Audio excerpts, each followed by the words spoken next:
Olá, crianças, tudo bem com vocês? Hoje é a nossa primeira aula de redação do terceiro trimestre com a turma do quinto ano.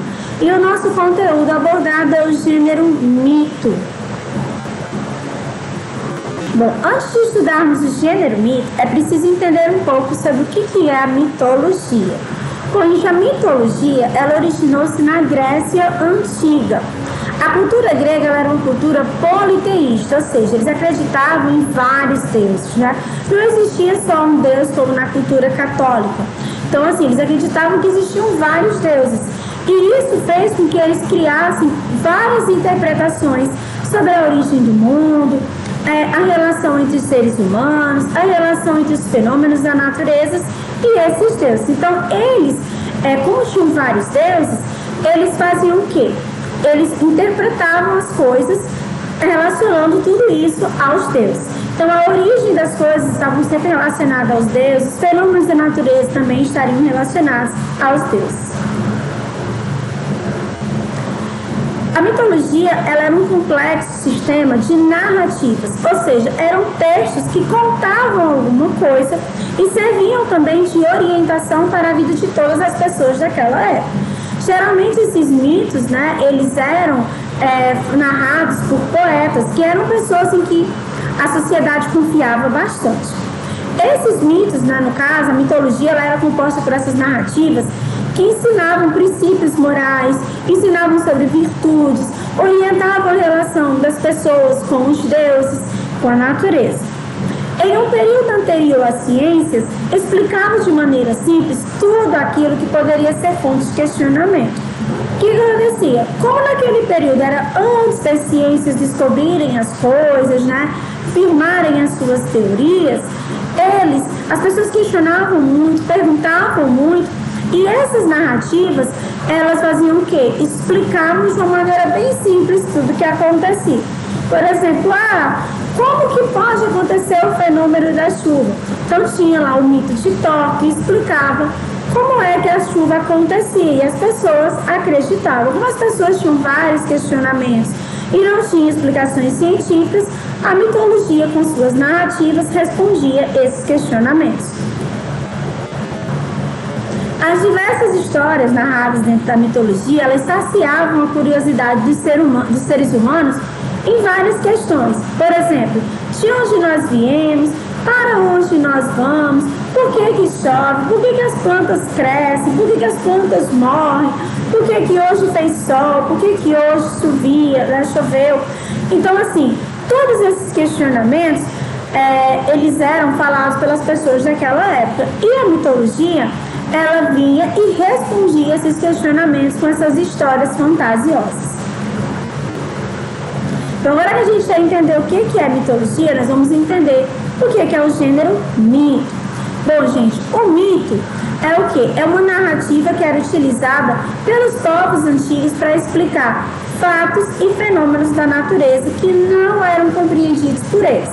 Ou seja, o mundo surgiu, como o mundo surgiu? Como chove, por que chove, como acontece esse processo. Então, o mito eram essas histórias que respondiam a esses questionamentos. O conjunto dos mitos, né, formava o que a gente chama de mitologia. Então, a mitologia nada mais era do que o conjunto dessas narrativas, e cada narrativa dessa era chamada de mito. Objetivo do mito. Primeiro objetivo: transmitir conhecimento, né, e explicar fatos que a ciência ainda não havia explicado. Ou seja, hoje nós sabemos que a chuva acontece pelo processo de evaporação da água, né? A água dos rios, ele evapora, forma as nuvens, tudo, e sabemos disso. Antigamente, não se sabia. Então, a maneira de se explicar era através do mito. Então, o mito, ele trazia esse conhecimento a respeito de um fato que a ciência ainda não havia explicado. E também servia para explicar a origem de tudo aquilo que existia e que era considerado importante para um povo. Por exemplo, como surgiram os animais, como surgiu a vida na Terra. Então, tudo isso era respondido através dos mitos. Ao longo do tempo, os mitos, eles foram assumindo outros significados e o uso passou a determinar outros sentidos. A gente sabe que com o tempo a ciência ela foi descobrindo, né, a origem das coisas, como as coisas aconteciam, e os mitos eles passaram a assumir um outro papel. Não era mais de explicar fenômenos que não haviam sido explicados, porque agora a gente já tinha a comprovação científica dos fenômenos. Então, com o tempo ela foi mudando, né, o mito foi mudando e passou a ter um outro significado. Inicialmente se referia a uma narrativa fantástica, que era compreendida como verdadeira. Até então a ciência não havia derrubado aquelas teses, né? E explicavam a origem de tudo que era relevante para a vida humana. A partir da produção de conhecimentos baseados na lógica, os simbolismos dos mitos foram sendo abandonados. A partir do momento que começaram a ver a questão da lógica, a questão da ciência, esses mitos eles foram deixados meio que de lado, né? E os relatos passaram a ser compreendidos como uma ficção, ou seja, uma história criada, uma história inventada, e não uma comprovação de nada, né? O mito ele não era mais, ele, com o tempo ele passou a ser simplesmente uma história fantástica, ao invés de ser uma resposta para algo que não se conhecia. Atualmente, o mito também pode ser sinônimo de falsidade ou de mentira. Aquela famosa oposição entre verdade ou mito se dá justamente pela tradição fantástica das histórias míticas e a falta de coerência com a realidade. Então, depois que a ciência começou a explicar determinados fatos, a gente via que as histórias místicas, elas eram o quê? Fantásticas, fantasiosas, né? Baseadas mesmo em uma ficção. E por isso criou aquela história, verdade ou mito? Foi justamente porque o mito, ele trazia algo que não era verdadeiro.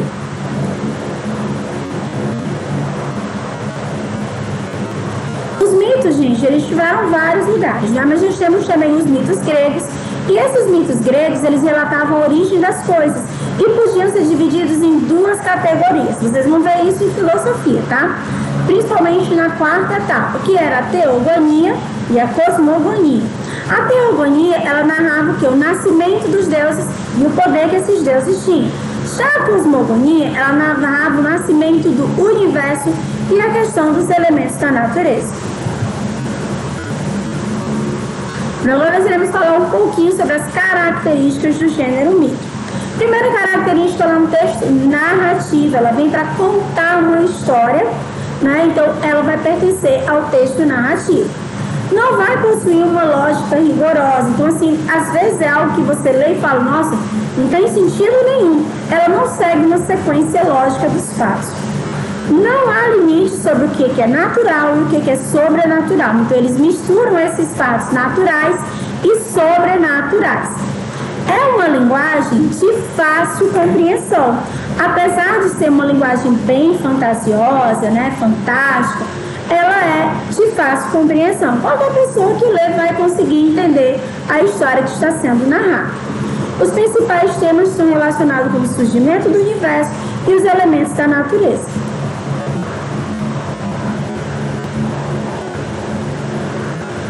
Bom, outra característica presente nesse gênero é que ele é repleto de relação entre os deuses que fazem nascer o universo e os elementos naturais. Então, geralmente eles estão relacionando essa origem de alguma coisa, de um elemento da natureza, com um deus. Tem um caráter também bem explicativo ou simbólico, ele vai trazer essa explicação sobre algum fato, ou vai trazer uma questão simbólica, vai simbolizar algo que está querendo ser transmitido naquela história. Alguns acontecimentos históricos, eles podem se tornar mitos, desde que as pessoas de uma determinada cultura agreguem uma certa simbologia, tornando aquele fato relevante para a vida daquelas pessoas. Os elementos presentes no mito são os elementos comuns em um texto narrativo. O narrador, né, que é quem vai contar aquela história, podendo ser um observador, um personagem, que é o que a gente trabalha mais na idade de vocês, né? O enredo, que é a trama que vai se desenrolar todas as ações. Os personagens protagonistas, antagonistas, personagens secundários. O tempo, que é quando aconteceu aquela história. E o espaço, que é onde tudo se passou.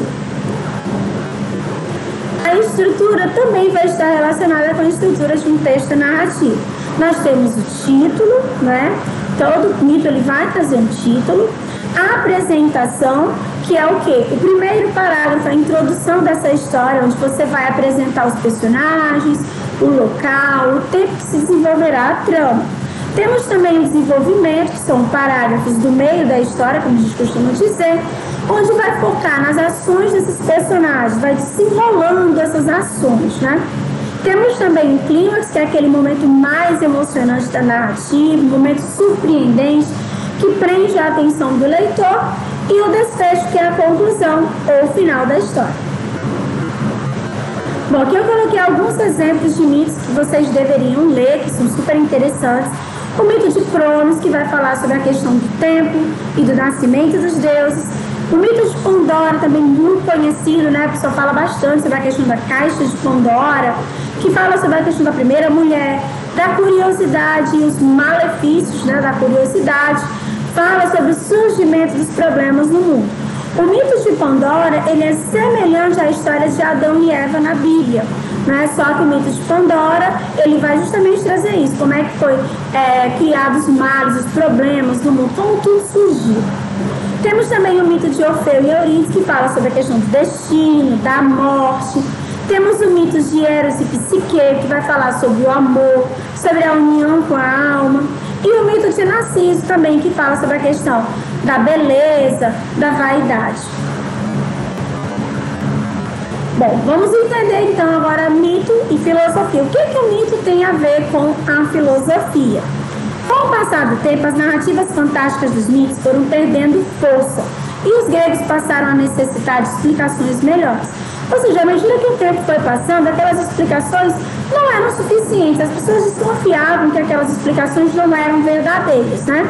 E com o tempo, esse pensamento místico ele foi sendo substituído aos poucos pelo pensamento filosófico. Então, a filosofia ela surgiu como uma forma de produzir um conhecimento racional, sem ser aquela coisa fantasiosa, e se baseava na lógica com o objetivo de alcançar a verdade. Então, com o tempo, o pensamento filosófico foi substituindo o pensamento místico, né? A filosofia, ela entra e acaba derrubando um pouco da questão da mitologia.